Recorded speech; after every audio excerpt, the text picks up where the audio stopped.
სიზარმაცე. მდგომარეობა, რომელიც ნებისმიერ ადამიანს აწუხებს ცხოვრების სხვადასხვა ეტაპზე.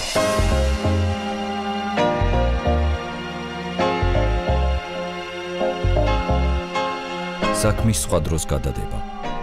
ხშირი და ღლილობის შეგრძნება. არასწორად განაწილებული დრო აშკარად ცუდის მომასწავლებელია. ეს ნიშნავს, რომ სიზარმაცე გესტუმრათ. სიზარმაცე ბევრ ადამიანს აწუხებს. ეს არის შემოფარხებელი მომენტი წარმატებისკენ მიმავალ გზაზე. მე-19 საუკუნის ფრანგი ნოველისტი ჟიულ რენარდი წერდა: სიზარმაცე სხვა არაფერია თუ არა ჩვევა დაისვენო დაღლილობის გარეშე. არსებობს რამდენიმე რჩევა, რომელიც დაგეხმარებათ სიზარმაცის დაძლევაში. თუ საქმისთვის საკმარისი ენერგია არ გაქვთ, სიზარმაცე აუცილებლად შემოგიდებთ. ფიზიკური ვარჯიში ასე დროს საუკეთესო საშუალებაა იმისთვის, რომ თავი ენერგიულად და ფხიზლად იქნას. არასაკმარისმა დასვენებამაც შეიძლება გამოიწვიოს თქვენი გაზარმაცება. როგორ იქნებით ენთუზიაზმით ახსავსე, როცა საშინლად გეძინებათ. ამიტომ გამოიწინეთ.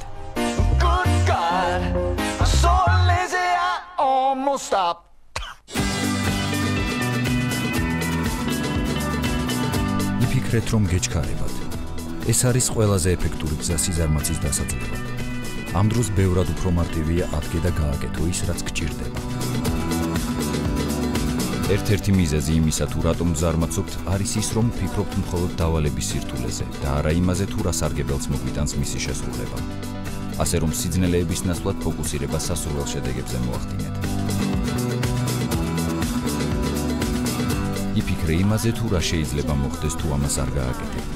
ესეც არანაკლები მოტივაციაა. შეეცადეთ ყოველდღიურად გასაკეთებელი საქმეების სია ჩამოწეროთ და ის ვადებიც მიუთითოთ, რომელშიც ისინი აუცილებლად უნდა შესრულდეს. შეეცადეთ, რომ საქმე თანდათან უფრო სწრაფად აკეთოთ. ამას რომ შეეჩვიოთ, ყოველდღიურად გამოიწვიეთ საკუთარი თავი. შევძლებთ თუ არა ამის გაკეთებას, მოგვარებას. ყველაზე ხშირად სიზარმაცის მდგომარეობასთან თქნარების რეფლექსი ასოცირდება. როდესაც ვამთქნარებთ, ყველას გონია, რომ ამ დროს რაღაც ძალიან გვეძარება.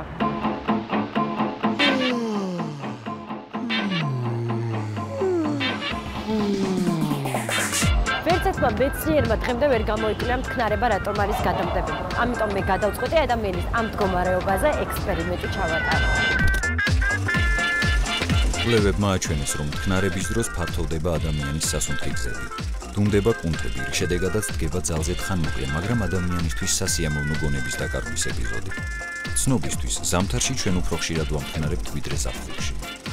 მთქნარებას ახასიათებს ერთი მეტად უცნაური და საინტერესო თვისება. იგი გადამდებია. მეცნიერებს უჭირთ ამის ახსნა, მაგრამ ფაქტია, თუ ვინმე შენს გვერდით ამთქნარებს, უმეტეს შემთხვევაში შენს გიჩნდება იგივეს გაკეთების სურვილი.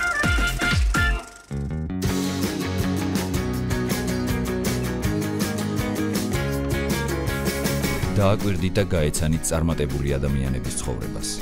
მაშინ მიხვდებით დროის ფასს, რაც დაგეხმარებათ უკეთ დაგეგმოთ და განახორციელოთ დასახული მიზანი.